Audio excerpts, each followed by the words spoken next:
good. So yes. So we have a we have we have an interesting class today. Good morning, good afternoon, whatever you might be. We have a last class of the week. We're going to make another soup. And as I mentioned, I'm hoping that very soon we will start having a class outside of here. Because I finally did manage to get the fall garden going. And with the fall garden, we should be able to do a few classes outside and cover two things at the same time. Cover the growing of the food. We'll look at some compost, some of the ways in which I'm making the compost here, in which I'm also recommending that those in the class start considering taking the class. Oh, somebody had asked me to send them a link. Let me just make sure that they have the link and they come or don't come. Okay, good. Yeah, they got the link. Just want to make sure that I'm all set. Yeah, so having a class outside could potentially be very helpful because it can help those who are taking the class to also take advantage of a lot of the stuff that we have left over when we peel all the peelings, all the leaves, things that we might eventually not end up using for one reason or the other, things that might fall on the ground. We can make some really rich compost with it. And that is actually the next level of this class from where we are. You first learn how to cook, somewhat get a grip on that. Once you get a grip on that, obviously, we're added to a grip of how the food system works and why it is that we eat the way we're eating. And then the third step is figuring out how do you grow your own food? How do you create your own supply chain? So we'll be talking more about that moving forward. So I just want to mention that before I discuss what we have today. Today, the season, we're actually getting into July. This is the last class before July. The next class will be in July. So we are practically closing the first half of the year now, and we start the next half of the year in the next class. In the next class, we'll have a projection for some of the things we want to do for the 3 months and then 6 months. Okay. But for today, because the season is changing, peaches are coming to the market. And my goal is always to eat things that are in season and to change my cooking as the season changes. So one of the things that's new in the market now is I'm finding peaches. Okay? I'm also finding cherries, Rainer cherries, organic Rainer cherries. So we have this. I have some ginger right here. So we're going to make a drink with this. So I'll set this in the back for the drink. And then obviously we have our Manuka honey sitting here for sweetening. And so that's the one drink. So the one part of the recipe, the second part of the recipe is a continuation of what we have. We have a piece of rutabaga, a small piece of celery root that's left from last time. We have a whole red onion, and excuse me. And we have an avocado, and we have a sweet potato, and we have a few greens. Those are the leaves from the sorrel plant that have been growing for the last 3 years. I think this is the third year that we're growing this sorrel, and it comes back every year. So it's one of the few things that I can still eat in the winter. And it overwinters. It dies at some point, it will die off, but it's shoot back again. So I really like that about something that I don't have to constantly just replant. And it's been here for a while. So we're going to look at the time, rush here very, very quickly to construct this recipe. I've ran out of tamarind. So again, I try to cook just as organically as I can. And things are not always going to be optimal because that's not very realistic. That's very empiristic to think that you always have all the things that you have the way the cookbooks do. Oh, get some of this gun and that's not practical. That's why people don't. I don't think cookbooks are practical now. And I'm talking about that as which is very. I'm being brutally honest. And one of the reasons why I've been rather reluctant to rely too much on writing a book. I'd rather have a class and write the books away because I don't think cooking with cookbooks is very, very practical because that's not how we live. It's like living in a restaurant. You don't live in a hotel. You don't live in a hotel room where somebody just comes and changes your towels every time, or whenever you just need something, you just call the front desk and they bring you some toothpaste and stuff. We have to figure out how can we adjust based on what we have in the kitchen. We're not going to be able to make the grocery store all the time, every time. And who knows? The grocery stores might not eventually start having all the things that we're used to all the time. You can just walk to the grocery store and you can walk out of there with everything that's on the recipe from the cookbook. So I'm navigating what I have, and trying to make a recipe very organically. Now that I prepared for the class, and I want to take people through the process of cooking when they have plenty, when they have limitations with the things we have. And there are many lessons that we can gather from this. Number one, notice that just having some few greens that are growing here, some of these few crops that I have growing in the back, what a difference they'll make. These are things that practically won't have. And they are going to have a very big impact on the flavor of the food, as you'll probably think. So we're going to start. And for this particular recipe, we're going to have to use a pot, a deeper pot, other than the flat one that I typically use, where you can see. So I'm going to have to be holding this, unfortunately, just to show you, because the process for the recipe, we're making a soup again, is not a very a long process. And I have some ginger that I had used here for making tea in the morning. So what I'm going to do is add water. Start by adding water in that ginger.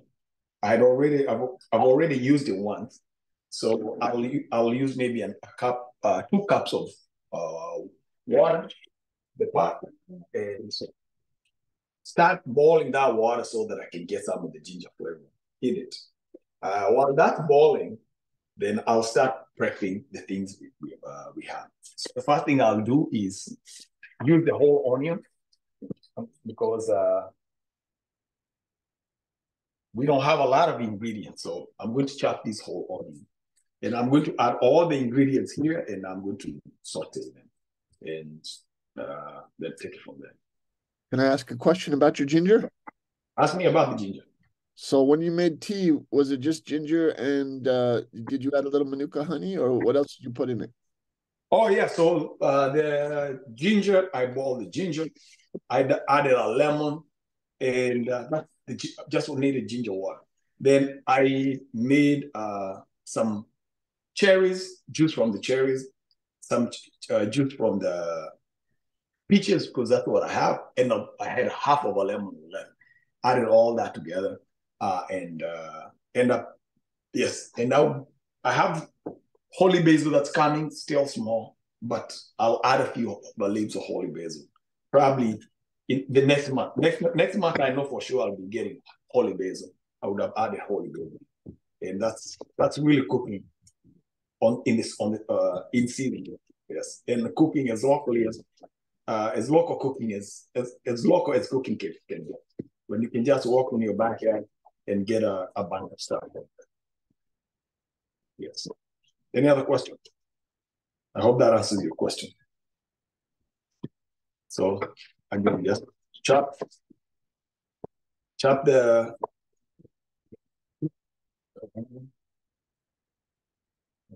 there you are.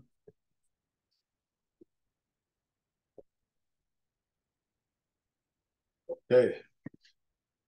I'll do it here.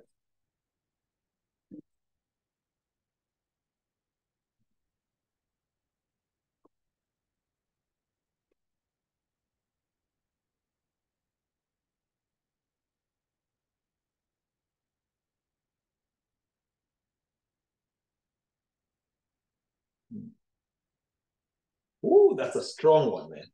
That's a strong one, man. I typically don't cry, but my eyes are tearing because of that strong one.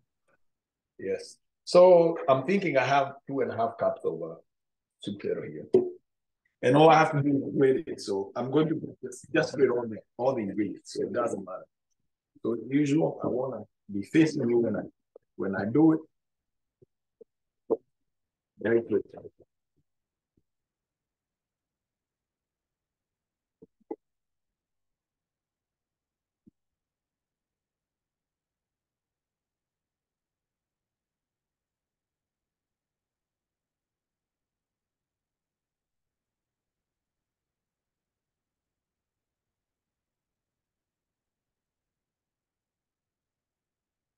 It's on. All right, that's good. Rutabaga down.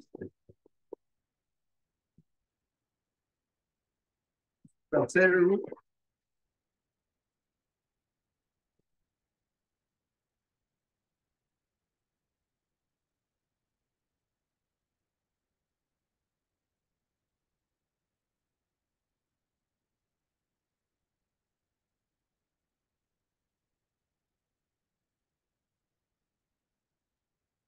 And you add very little blood to this soup, right? Only just a little bit. Just a little bit. Now you talk about craftsmanship. You know, you're using very dangerous tools every time you eat, and that's the sacrifice that you make. Okay? So you can see for the sake of the class, you'll see, we'll take a look at how much we have. Right? If we were to put it in here for visual purposes.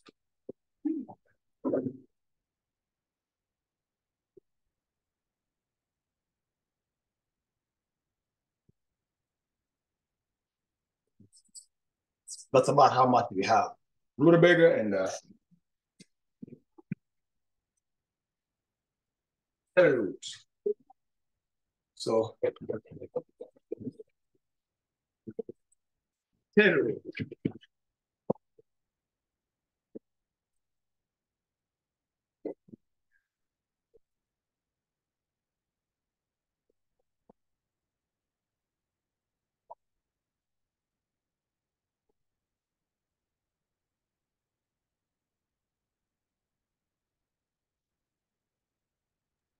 You're getting your morning workout as well.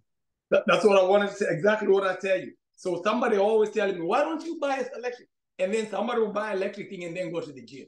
Do this real quick so that they can go to the gym. Why are you going to the gym? Yes. Why are you going to the gym? Yes. We become very, very removed from our food. And there's a lot of, it's almost like a form of meditation. Why is it why am I in such a big rush? Yeah, where am I trying to go? Yeah. So sometimes relax in the kitchen. Be efficient. Do a workout.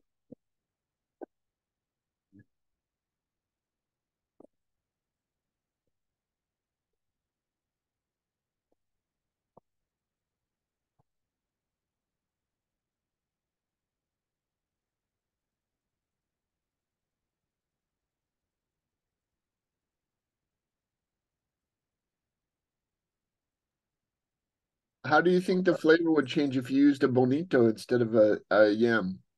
The bonito has a different texture and a different flavor. So a bonito is very sweet. It's too sweet for the soup. Yes. So bonito is good for breakfast. It's good for dessert. This one is a little bit more suited for soup.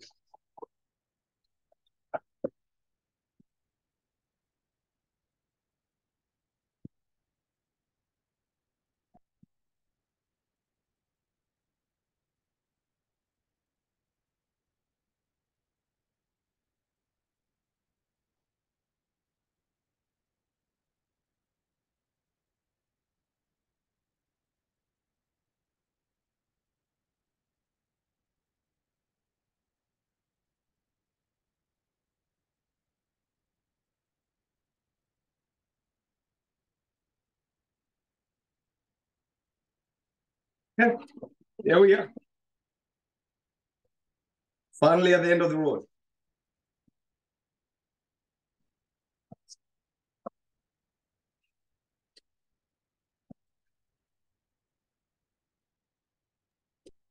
So all your drink that you made, was that this morning that you did with the ginger? Yes, And you drank that, did you drink that warm or cold? warm. Nice. Yes. Okay, we are. Now it would be nice to see how much bonitos we have. Uh,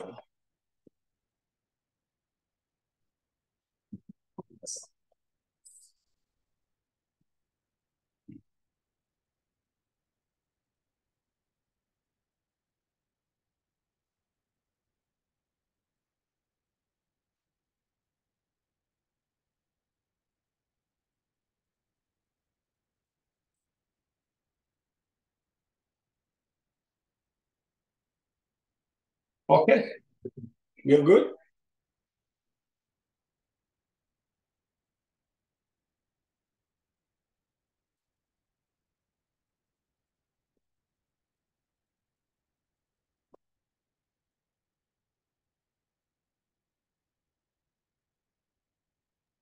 This is a very sneaky way to eat vegetables. Again? It's a very sneaky way to eat vegetables. Yeah, you have a lot of it. You can eat a lot of vegetables without even realizing that how much vegetables you're eating. So here we are. All we have to do is wipe this.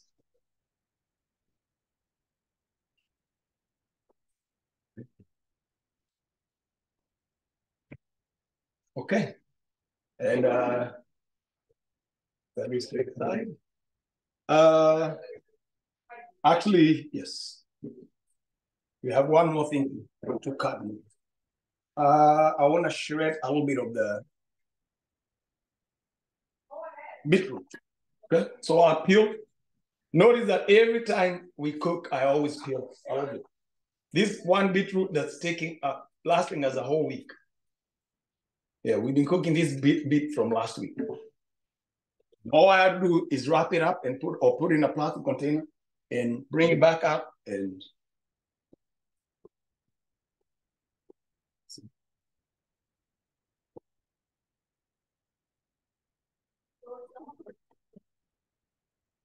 okay.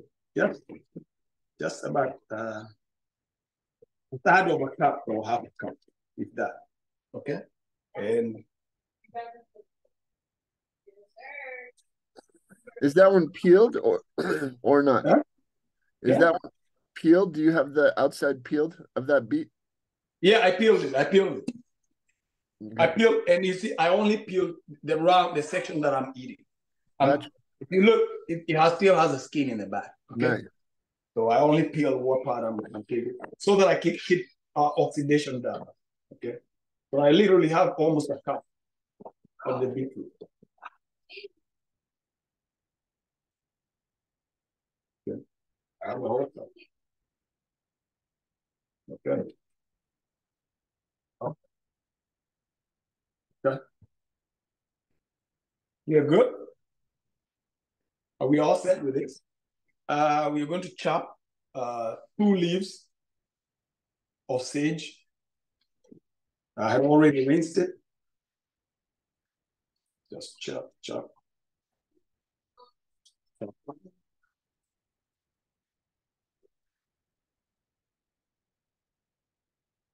Okay.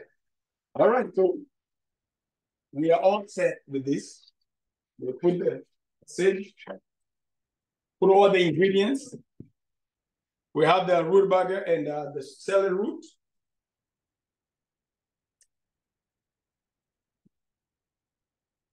Okay. And then add the sweet potatoes.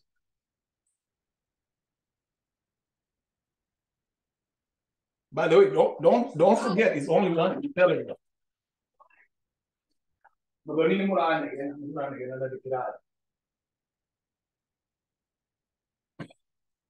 So one celery.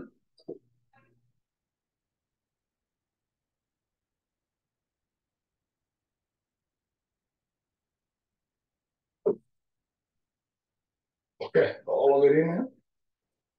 As usual, we're going to start by adding salt.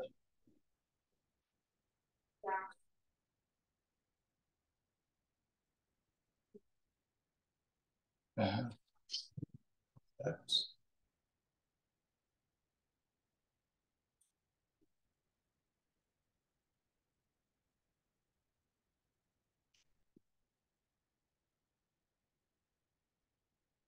so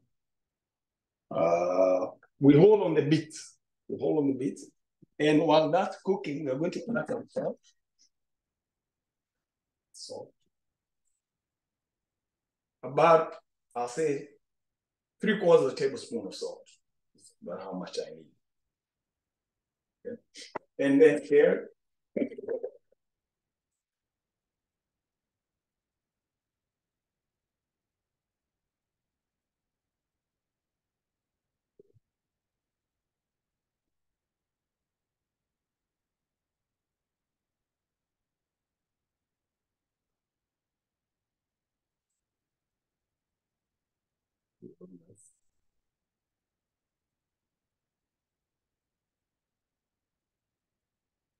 okay.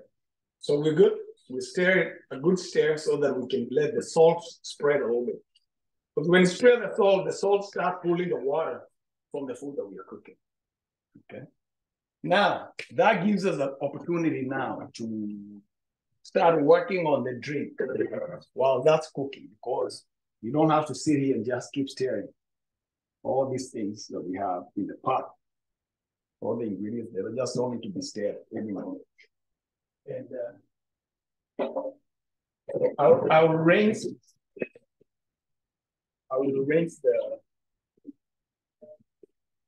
the board, chopping board once.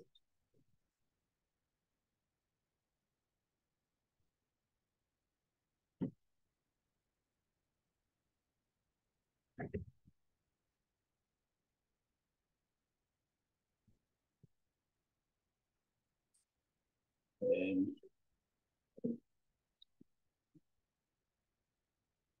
we have our piece of ginger. We're going to chop that.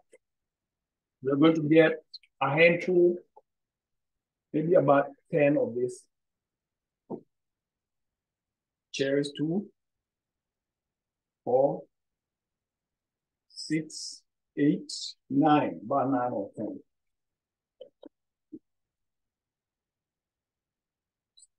Remove the seeds. Actually, we can put all the pieces. Keep them out.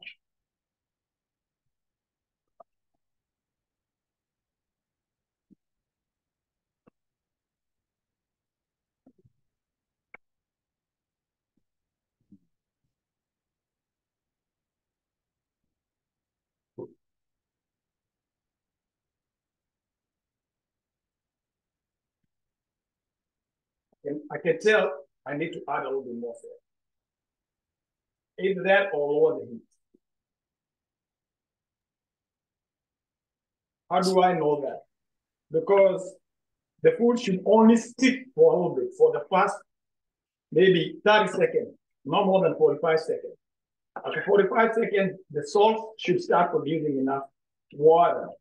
Once the heat catches the food or warms up the food, because you have the salt, and there should be enough water to start keep making the pan wet enough whereby it can stand the sticking of the food, so the food stops sticking.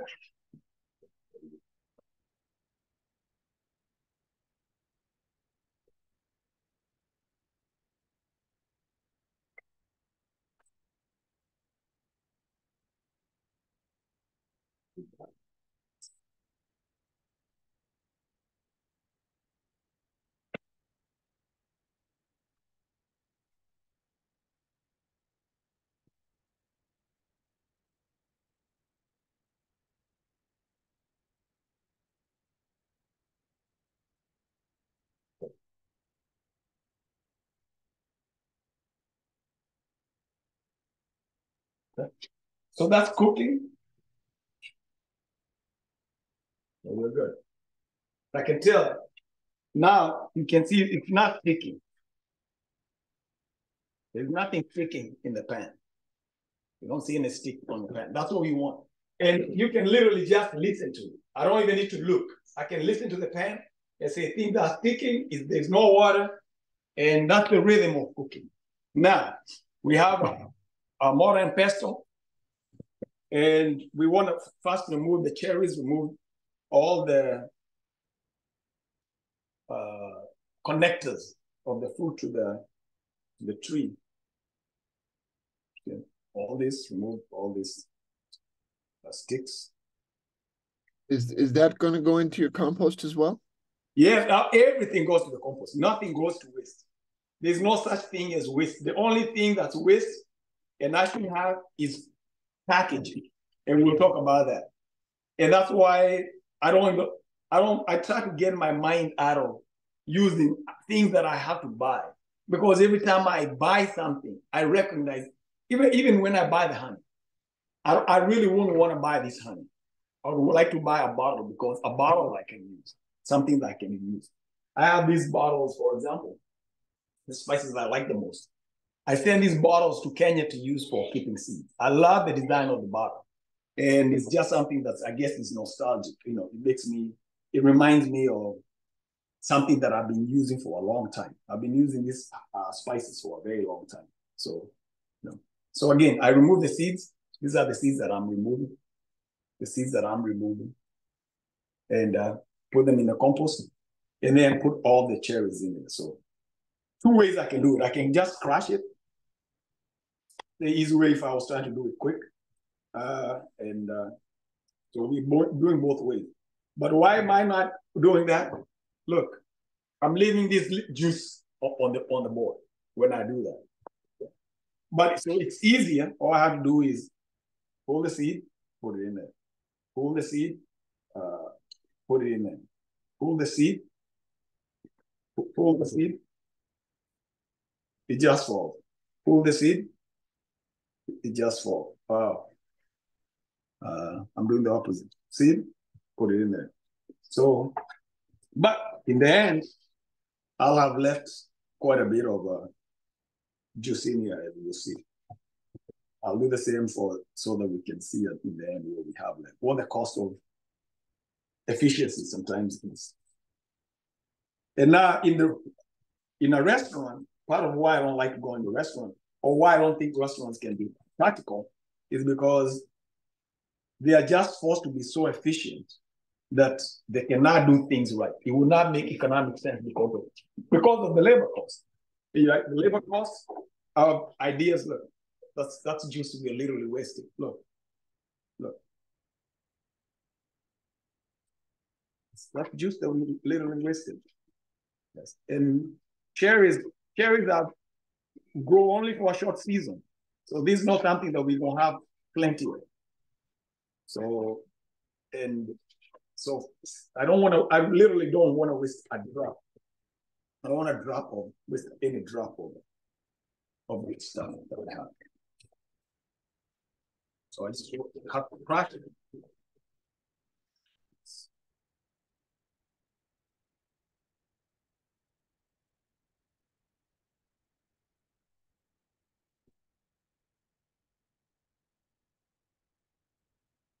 I should have crushed the ginger before. That'd been a little bit easier. Or at least I think.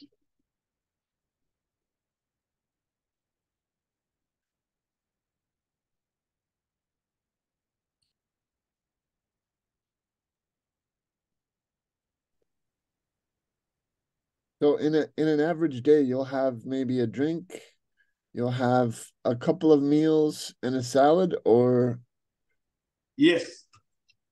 Yeah. I always want to. I'm cooking. I will be more so this time because I'm making the drink, but the food is still cooking. And because I'm being mindful of that, I lower the heat side. But if I didn't, I probably would have been trying to cook on high heat. Right? But anyway, so yeah, your question was what? Ask your question again. well, so many people are eating, 3 meals a day, Mm-hmm. and they have some people eat out a lot. Some people, I guess a lot of people eat out a lot, but here you're cooking, everything's organic. Some people are drinking soda, some people are eating ice cream for dessert. Yes. And I'm just, every time I watch you do one of these classes, Yes. think of the nutritional content of your drink, of your salad, sometimes you make desserts. Yes. And maybe you could just talk about the energy that you have, the frequency, the proportions that you eat. Very good question, though. Actually, I feel bad that I had not almost feel like I had neglected to talk about something very important about my own experience. And I've noticed that it's almost subliminally, I unintentionally, I shy away just for talking about how I feel because it feels so far fetched to people. It's almost people look at me like I'm telling something that's not true, or people look at me and say, "Oh, you're just skinny just because you design like that." But I know there are so many myths that are debunked just within the way I live because one, I come to understand that there's a very very big fallacy that we have, or one I don't know whether a fallacy is actually the one that I'm looking for, but there's a big disconnect. Maybe that might be the point. If you have a truck that has a small engine and that truck uses a certain amount of gas, you remove the engine and maybe you either put a diesel truck or you put a bigger engine. You should automatically adjust your expectation of the amount of gasoline that you or diesel that you'll be using because you made a very, very significant change. You've changed the size of the engine. The size of the engine dictates or change really transforms the truck. It transforms or significantly changes the amount of weight you can haul using the truck that you have and the amount of gas that you can use. And the amount of gas that you get, that's what I'm looking at, how much mileage you get per mile. So what I've come to realize is that human beings and the way we eat during the last 70 to 100 years is that a lot of things about our food, maybe 70 years to be more precise, since 1950s, 40s, 50s, things really started changing. Is that human being, the food is changing. In this particular case, is not the size of the engine that we are changing, is the type of gasoline that we are using. So you're using a gasoline that on one hand is so poor. So we have to use a lot of the gasoline. Okay. And then the more we put gasoline, we don't realize that if you're burning more gasoline, if you have a carburetor or you have a filter, for example, or you have a fuel injector, because you're using more gasoline, that's going to wear out quicker. Okay. For that reason, I'm saying the reason why I'm saying that now, if you translate what I'm saying to human language, is that we have been misinformed or duped to believe that, by the way, we can keep pounding. So I have the ginger and I have the cherries in there. So what I'm going to do is sieve them first. Right? I'm going to sieve this. I'm going to add a little water, sieve it, so that I can get most of the water out. And I'll show you what we have. We'll continue with the discussion. So I have a spoon. So you can see that there's quite a bit of water. Right? There's quite a bit of water in there. It's liquid. So if I pound it, it's going to splatter everywhere. So how do I correct that? I correct that by adding water, fill it up with water, stir it, and then using a sieve,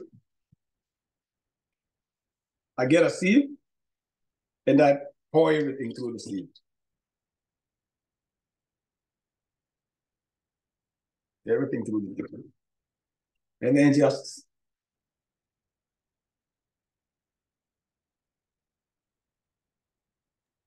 We have a Betty in the house. having a Betty, oh yeah, yeah. A Betty comes in handy every time. We can never say no to a Betty. Yeah. Yes. Abetting. What do you call what's the legal term? Something in abetting. Abetting crime. Having a Betty abets the crime in the house. You're aiding, Yes. aiding and Aiding and abetting. So yeah. she does more aiding and less abetting. That's what a Betty does. Okay. So there you go. So that's just ginger and cherry. Yes, right there. And your peach is not fuzzy, is it? No, it's not fuzzy. Oh, it's fuzzy. It's organic peach, so, but it's not fuzzy. It doesn't have any issues. We don't have any issues so far. Okay. Now, what we are going to do is have a peach, have all the content, put it back, because now I can pound it more without splattering everywhere. I can pound it without splattering everywhere. Okay, and have that there and pound it.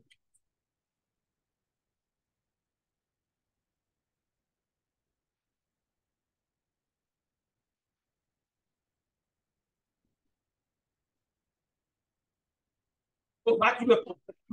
So because people are eating very low quality, quote unquote, gasoline, the engine is not changing, but the kind of gasoline you're putting in your body is very, very, very poor.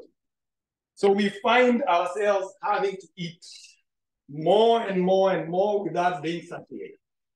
That's number one. And then constantly eating in search of those nutrients that the body needs, we now develop a habit of always eating, constantly eating. And some people are so smart, I guess they are confused, right? They are just talking heads. They start talking about comfort food. Oh, there's comfort food. Okay, which food is uncomfortable? Subliminally, you're saying, it's like I say, when they are white people, they are black people. When they are males, they are females. When they are short people, they are tall people. Otherwise, if everybody else was the same size, we just say they're people, right? If they are all short people, they say, oh, he's just a human being. So we normalize things that are abnormal, something that called comfort food, which by extension makes it abnormal. Regular food is made abnormal. So it's for that reason that we think we have to eat 3 times a day. That's not how we've evolved as human beings. We ate when we got hungry. You eat in the morning, and then you eat if you need to. If you don't need to eat, then you eat in the evening. There are many cultures that are like that. And we find those cultures that don't eat all the time way, way healthier. Because obviously, one of the reasons why we eat a lot of food is because a lot of food is available. When you're driving on the way, you see all the chakaramas are calling. So we remove the label. Again, we have a 9. Again, same thing. Because we bring bad food, now we have to label good food, which is that I support. You want to know what the pirates are, what pirate food is, or what fiat food is, or if there's no fiat food, or what fiat is. Okay. So remove that. Put 2 of them there. We want to see how much we can fit. And just pound it. So that peach is almost the consistency of an apple, right? Oh, yes. See, when I was growing up, we had very fuzzy peaches and they were very soft, almost like a mango. Really? Yeah. This can get soft. You know, number one, they are picking up when it's soft so that they can sell it. If they pick it when it's soft, you know, it'll spoil before it gets to market. So that's another reason why you gotta have your own supply chain. Okay, so the food is done, soup is done, and it's almost started cooking, which is where I want it. Okay. I need to add more water.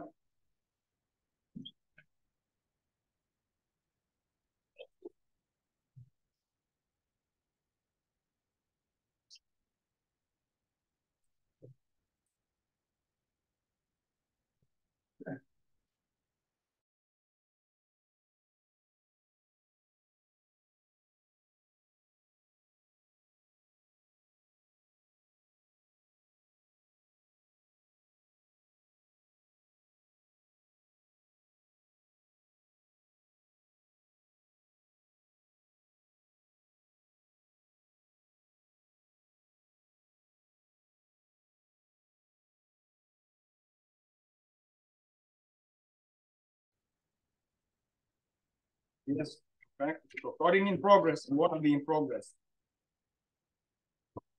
Good. So we have the ginger, we have the peach, we have the cherries, and we're good. That looks like some Add water. compost. Add water. And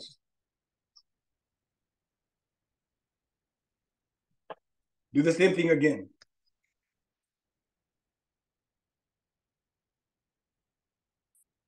Crush it.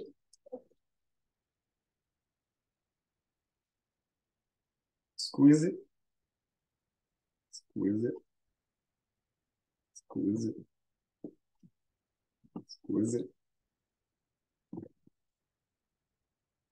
Okay. The last bit, last batch. Now I can use this batch and boil it with water to make tea, because there's still some goodness out of it. Right? So we're not just taking things and throwing them away.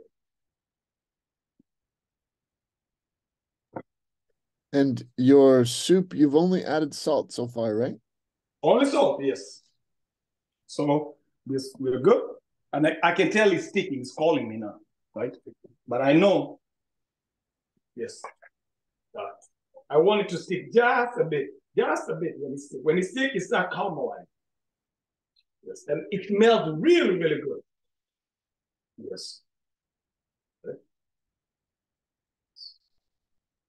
Good. Now, so I'll take all these ingredients and put them in hot water and make a tea with them for the evening tea. Okay. But before I do that, I had a small peach that was left, so I'll grind that. I'll pound it.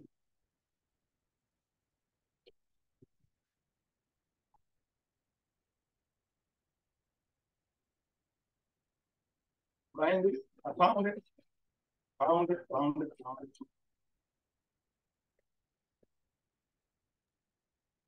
So this whole time you've still had the heat on high with your soup, right? Oh, it's low. The heat is low. Heat is low. Again, I'm at liberty to adjust that as I see fit. Right? Yeah. So nobody's telling me that I have to cook on high. Yeah, I'm the master of this. So, and all this is gold here. I don't want to throw it away. Okay. Now, I'll sieve this one more time.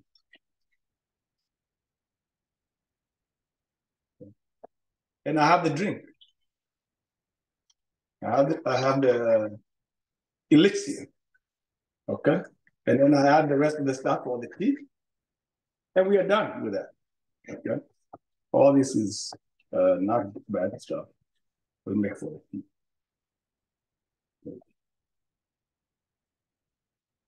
Okay. So I set that to the side. Those are seeds. The compost goes in the compost plant. Actually, everybody should have a container like this. So these are the compost. These are the compost that are produced today. Yes, which is the least amount of compost I've ever produced. You can see it's beginning to burn, right? So I did close my eyes for just a tidbit longer than I should. because I can tell it's smelling. I have the ginger water.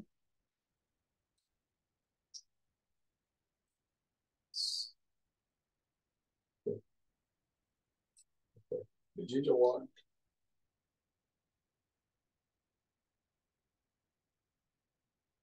Okay. The water is all done. The water is all done. Now I can start flavoring the. I have a little ginger in the drink, so I can add. Make sure I got all that leftover ginger. The glaze, the ginger using the food, and you're done. Okay. Now all we have to do is flavor, and then we have to sweeten. We have to sweeten this, and we have lemonade. Okay. And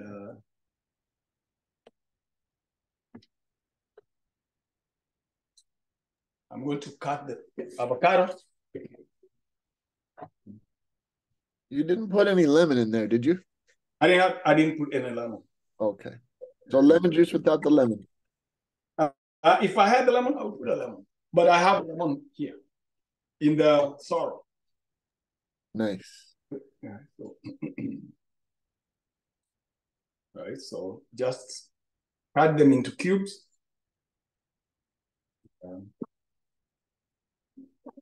A spoon. Put all the come up this. Put all them clean. More compost. It's just beautiful. Beautiful, man, to be recycling all this. All these seeds, compost. All the eventually they'll leave me, my soul, much richer.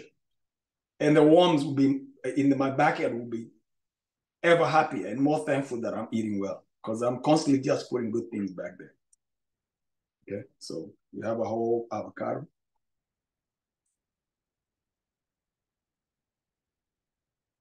Okay.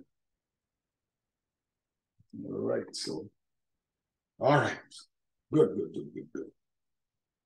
We put this in the compost. Now, keep an eye on the food. Adjust the flavoring now. This is a good spot for us to start tasting. You notice all that time I haven't tasted anything. Because really, I'm not doing anything that will add significantly, change the flavor of the food that will require my input. Right now, there's nothing I could have put. If the sweet potatoes are going to be sweet potatoes. Everything is going to be everything. The only thing I needed at that time is just to make sure I have enough salt in there to keep the food from sticking.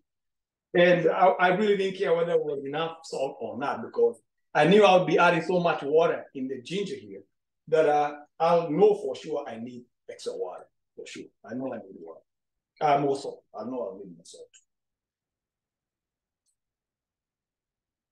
Man, actually, I need only a little bit of salt. I had put quite a bit of salt there. So, all right, here we are.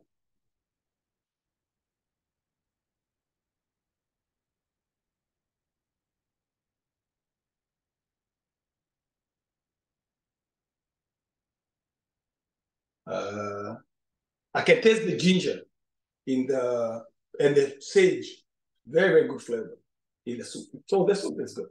So now what do you need? I need to add the spices. Now I need to put black pepper. Always.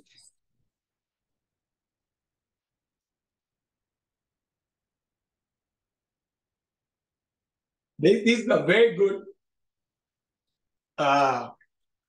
technological invention here for grinding pepper without holding it on top of the stove, because always constantly putting on top of the stove gets the steam inside there and will make your spices wet.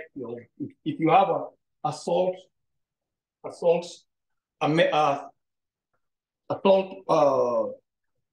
dish that has any metal in there, it starts rusting. which is not good.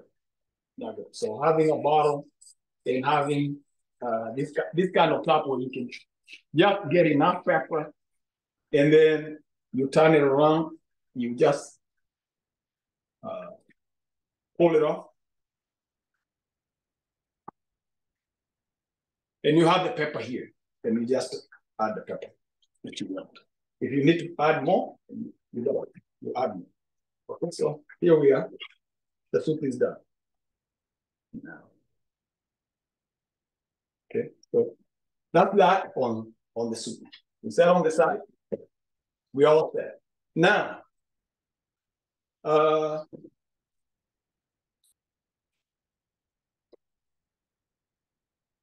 we have a little bit of the beetroot. We're going to add it here on the stove. We're going to chop some of the sorrel that we have. You know, the sorrel. It's maybe 4 leaves of sorrel is plain. 4 leaves of sorrel. 4 leaves. 4 leaves of sorrel for the amount of beetroot that we have. Then I want to chop, fine chop them.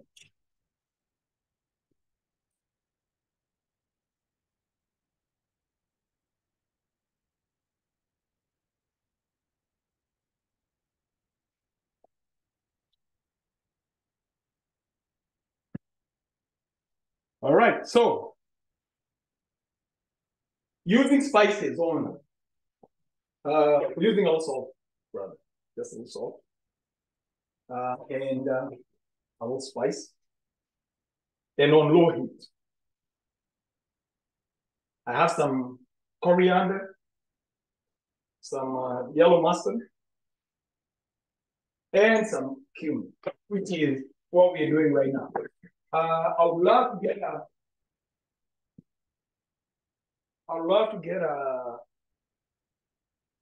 bit of tulsi or holy basil. It would have been really, really good if I could get it, but I don't have it. I don't have it done yet. So I'm just working with briskly.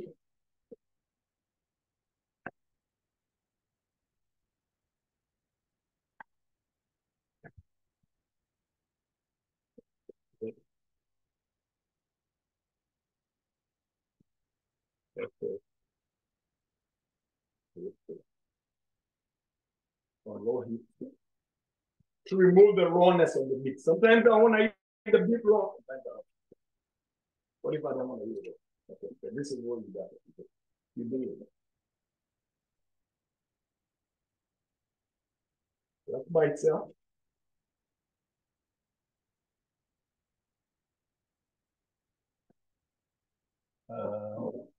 I have some ginger juice and some peach and sorrel. So I'm going to get just a little bit in here. Looking for flavor, looking for flavor.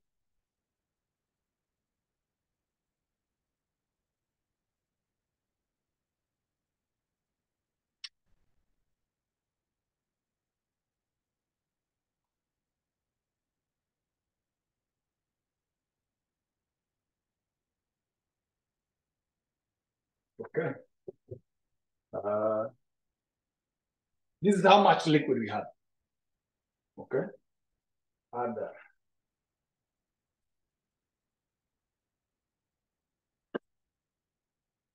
It smells so good. I can smell the ginger. I can smell the ginger in there. And even before all the water is cooked up, I add the sorrel in there.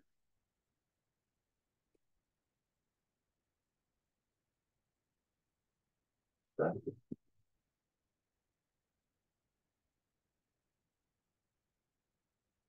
Then I cook it for just a tidbit.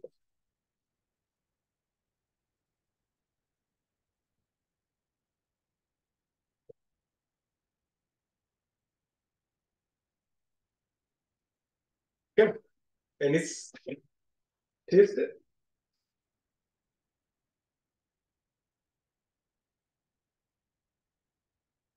I also want to get a little sour in there.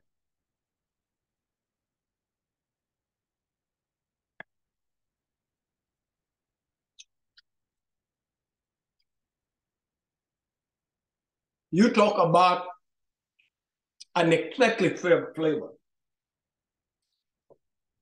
I have no words for this. Take all this, put it in here. The avocado.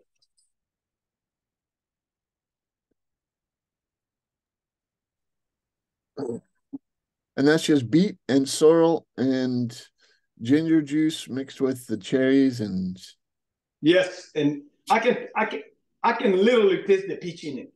Wow. And the mix between the peach, the cherry, and the ginger, man, it's just incredible. Okay, I have just a tidbit more avocados that I thought I had a little bit more beets than I have. So I'll take a bit of the juice, the avocados out. And then I'll mix this using a fork. A fork. I'll mix it. I'll mix it. Okay.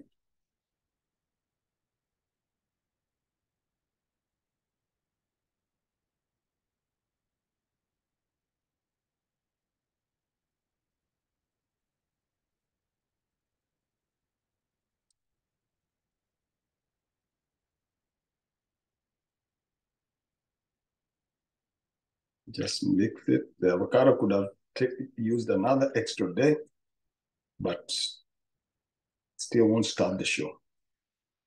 And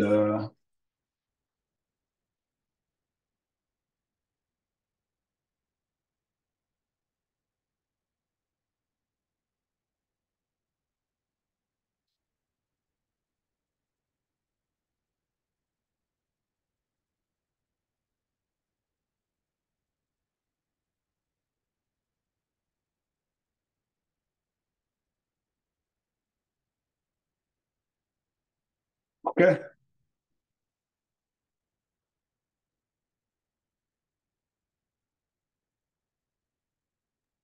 I don't know anybody who mixes beets with avocado. Again? I don't know anybody else who mixes beets with avocado. Oh, I've never made it. That's the inspiration I got from Ziggy Marley yesterday. So this Ziggy soup. All those reggae, this is like a reggae recipe right here. It's very, very, very eclectic. And it's done. You know, it follows the rhythm of your heart. So, all right, good. There you go. Ah, man. There you go. So, yes, sir. Now I can keep adjusting. I'm thinking I might actually need more avocado, but we'll tell.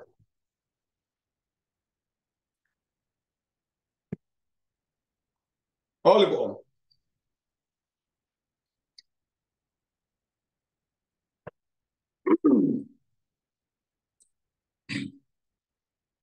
Man, has a nice ginger kick to it. Very, very nice ginger kick. Okay, so here you are. I can use I can adjust the amount of avocado that I have. Actually, a whole avocado was almost perfect. So how do the beets taste? Hmm? How do the beets taste? You know, Don, I always tell you, there are some recipes we hit all the part. And on this salad, we can do so many things with this. But the flavor is so eclectic. That's all. I'm like a junkie. I just keep a junkie for flavors. I'm trying to find new flavors that I haven't made. And this is one. This is the flavor of the month. The ginger, the turmeric, the peach, not the turmeric, the ginger, the peach, ah, and the beet and the sorrel. Now I don't need lemon because that's all my whole thing, man. I don't have a lemon. I don't have a lemon. But I said, okay, find something that has lemon taste in it. All right. So I added more avocado, so all of it goes in there. And I keep some. I'll take some that's on the side so that I have some left on the side without, that's more concentrated. This is a little bit more diluted with the avocado. Okay, so where we go. We're done.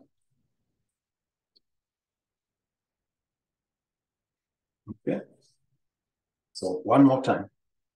And okay, so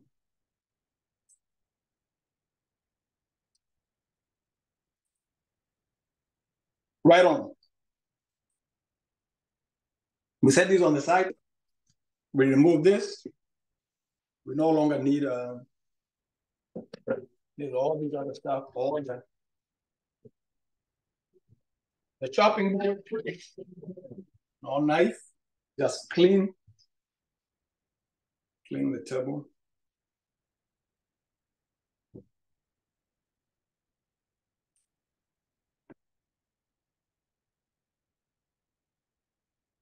Okay, now we have soup.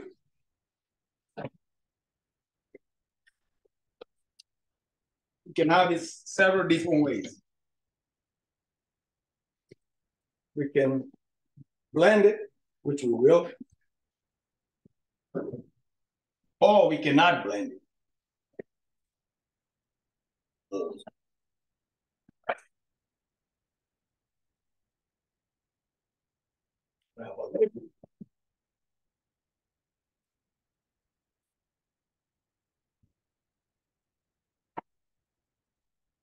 Now we are going to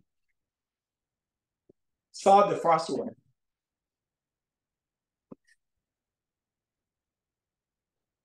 Without being blended, which is probably how I would have mine.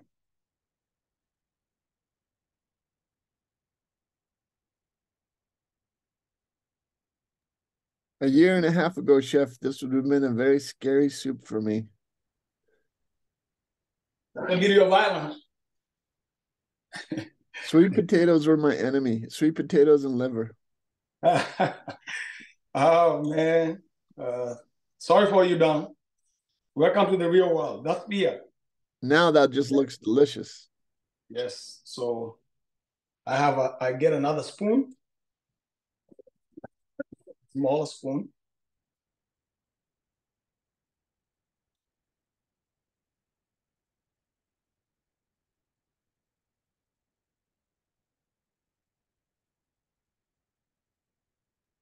You made avocado soup, Chef.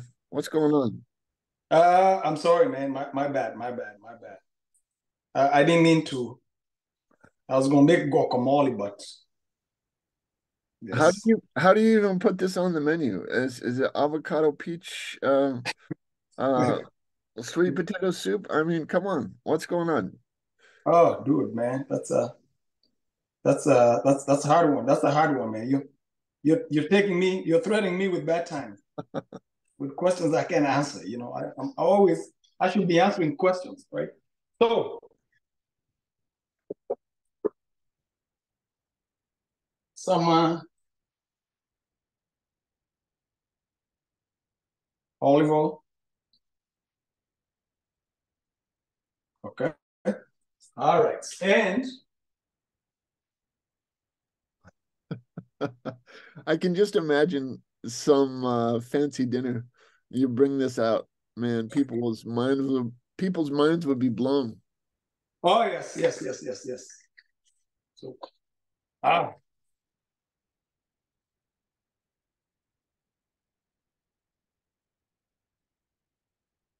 all right, the class is over.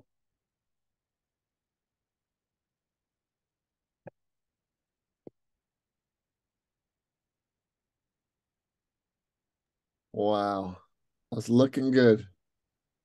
So tell me now, we made this recipe. I've never cooked with less ingredients. I didn't have any garlic in this house. I was the last sweet potato that I had. That sweet potato has been here for a week, almost and a half. If you go back in the class recordings, you'll see the last time I had that sweet potato. That sweet potato was here for literally a week and a half. And all I had was all this sweet potato. I literally have 8 cherries left in here. So it was the last bit of the cherries.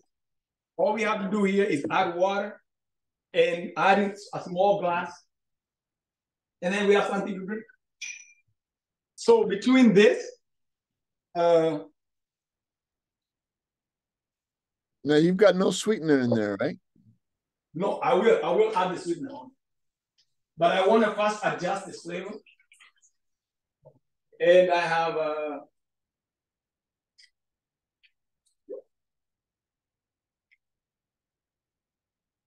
this. I have enough.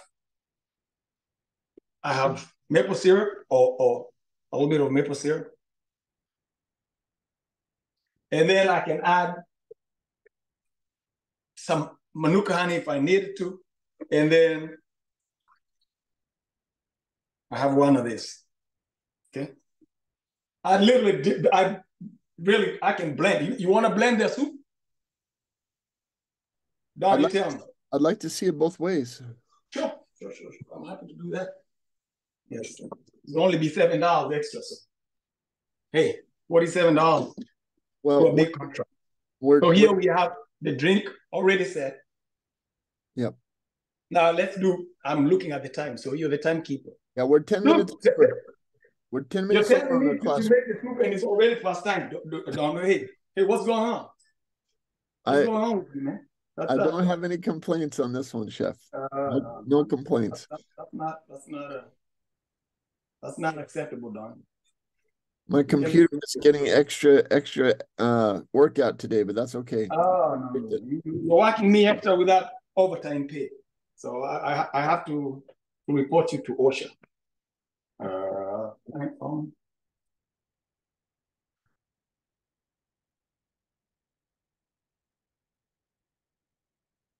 You broke it. Oh, it's on this. Okay. Saying that there is an error.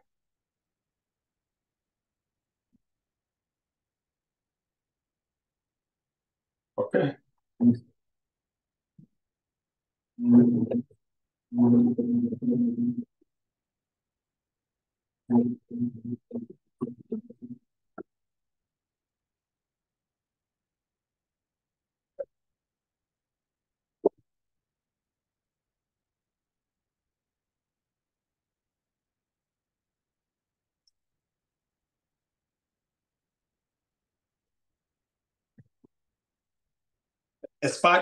The request, Don's request.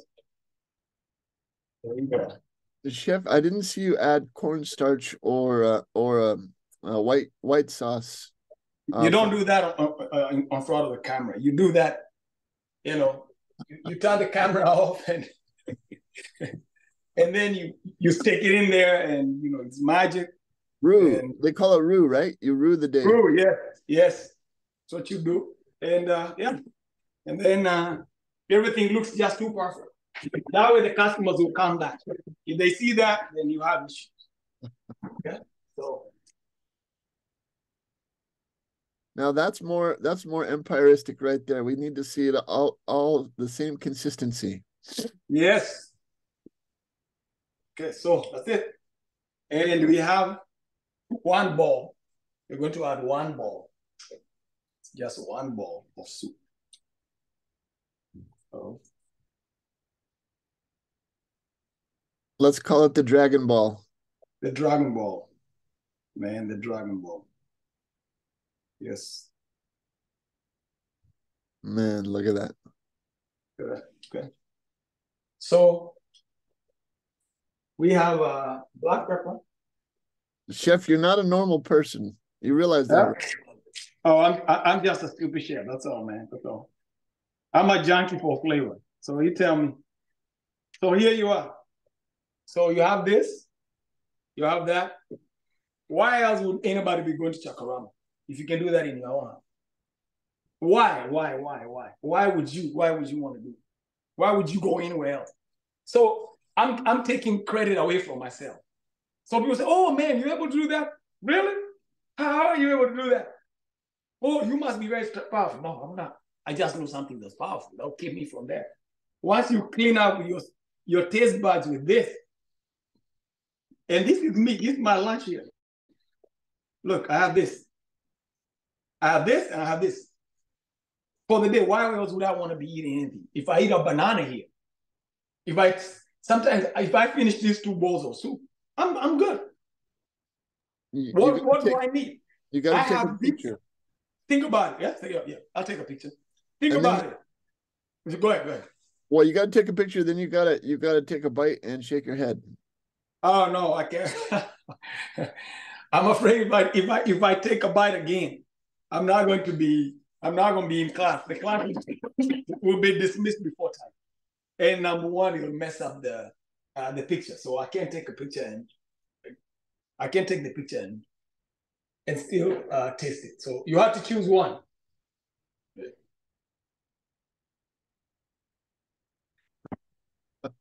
That's a good compromise right there. So that's just the soup. That's just the sweet potato and the celery root and the rutabaga. And shaking my head. You think I'm shaking my head because you told me to shake my head. I'm shaking my head ginger. Because I told you I let the soup stick a little bit. Yeah. It has such a nutty flavor and has no nut in it. Because I just let it caramelize just a little bit. And it has such a wonderful flavor. Wow. This one soup I would love to replicate. I don't replicate my recipe. Strategic burning. Oh, strategic burning, man. Controlled burning. And I don't even have black pepper in there. So I'm looking at this black pepper. And I'm looking at this. Getting a little bit of this in here. Just a little bit. Just a little bit. And then maybe just getting maybe half of it. And then adding some black pepper. You need a third hand. Oh no, I can do it. I'm sure I can come up with a way of doing it. Mm-hmm. Stick it in your mouth. Stick the end of the spoon in your mouth.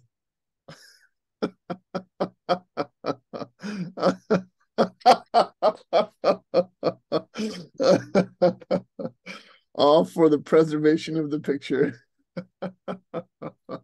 There you go.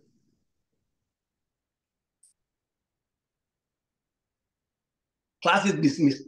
Wow. I can't be having class. I can't wait any longer. That's what we needed. We needed that. I gotta start eating, man. You know, I gotta start eating. This is so good. Yes, that gotta be by far the best recipe of them. So we'll call this one Burning Man Soup. Mm-hmm. Spoon in the mouth soup. That's better. Wow. Spoon in the mouth bigger soup. This one was worth an extra 20 minutes, chef. Man, that's all right. You have to do me a favor, Don. Okay. You have to upload this right now so that we can send it to the people in Australia. They're crying for a recipe. Then. Okay, this is a deal. That's for a soup. And if you have arugula, by the way, if you have arugula, you can use the arugula to this. But if you don't have sorrel, then it might help to add a little bit of lemon in. I use the sorrel. Okay, so let's do one final analysis and then we end the class. Yeah. So let's count the ingredients you have. You have beet that is barely cooked. It's just barely cooked. The beet is barely cooked. Think about all the nutrients that are in the beetroot, and we didn't denature. We didn't cook it all the way it was denatured. And we cooked in low heat, by the way. We cook in low heat and just got the rawness out of it. Literally, this thing, the beetroot, they are not fully cooked, You can literally hear me chewing them. I'm chewing them. So the vitality of the nutrients is excellent. So you have the beetroot, you have the celery root, you have the rutabaga, you have the sweet potatoes, then you have the avocado. Avocado is not cooked, it's raw. Think about all the nutrients and oils in the avocado. And then you have the ginger, some of the ginger juice in there. Then you have finally the sorrel. It's fresh sorrel. It's not a lot of it, but you're still getting some. And raw olive oil. Raw olive oil. And then you add the olive oil. Okay, and what else you have? You have the black pepper. You don't have anything else. Well, then you got You're leaving nothing else. You got raw cherries, raw peaches. Peaches, yeah. And raw ginger. You have raw ginger juice in there. Yeah. Yes. So, and then from there, I tossed it on that with all the rawness. From the raw peaches, you have raw cherry, and then you have raw ginger, all pound in there. And then a little bit of manuka honey and maple syrup. Dude, whatever. Look, when I took a sip of this, I can feel it in my navel. I can feel it in my throat. I can feel it going down. I can feel it in my navel. That's how powerful it is. Now think about, and I haven't had a whole bowl. So if I'm feeling this the way I'm feeling, that means I'm literally almost satiated. So if I want to eat a bowl of soup and I drank just that much juice, I'll be good. I'll be good for a while, for a long time. If I eat a big bowl of this, oh man. And then you have fresh sage in there. You still have some fresh herbs in there. I don't know what else anybody can eat and have no fiat load, like zero fiat load. Have some rawness in your food and not feel like you're being punished. Your mom is standing with a switch behind you. Finish the broccoli. Finish the broccoli. You know, kids in Africa are starving. I experienced that. Yeah. Yeah, man. You're like, man, go take a class from chef. Okay. Don't tell me about broccoli. Go cook some good stuff. This beats any broccoli that we have to be fighting. That's frozen broccoli and stupid stuff like that. Wow, this is wonderful, Chef. You've turned your kitchen into a naval shipyard, so you can feel it in your navel. Yeah. Well, I need to move it from a yard to an inch. Can I turn into a naval inch, not a naval yard? A yard is too big, Yeah, that's too much. Now you're going towards Vietnam.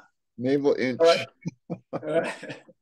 Oh, Chef, this was a good one. Okay, I'll get this one uploaded. Thank you so much for being so weird and for being able to pull this out of your hat. Yes. You're the best. Chef. Betty and Lazarus. Any questions? Man, this is Everybody got a question? You can say it. My internet went out in the middle, but it said it picked up the recording again. So hopefully we got it all. Okay, we hope so. Yep. All right. Okay, Chef. Bye.